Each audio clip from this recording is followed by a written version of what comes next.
महावितरण कागलच्या उपविभागातील 3311 कागल सबस्टेशनमध्ये काल सायंकाळी 4 वाजण्याच्या सुमारास 33 केव्ही क्षमतेची सीटी तांत्रिक बिघाड होऊन अचानक फेल झाल्यानं या फीडरवर येणारे यशिला पार्क आणि अनंत रोटो या संपूर्ण परिसरातील वीज पुरवठा खंडित झाला।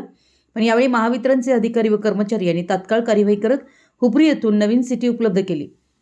हुपरी येथून ती सीटी कागल सबस्टेशन येथे आणण्यात आली। सीटी बसवण्याचं काम युद्धपातळीवर सुरू करून सायंकाळी 8:15 वाजता या भागातील वीज पुरवठा सुरळीत करण्यात आला। या सर्वांना यश आलं।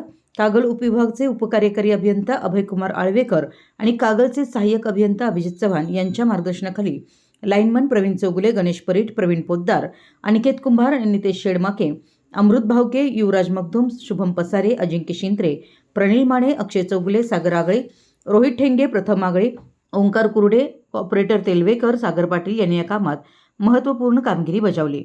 महावितरणच्या अधिकारी आणि कर्मचाऱ्यांनी युद्धपातळीवर केलेल्या या कामाचं परिसरातून समाधान व्यक्त करण्यात येत आहे। मराठी एस न्यूजसाठी कागलहून प्रशांत दळवी।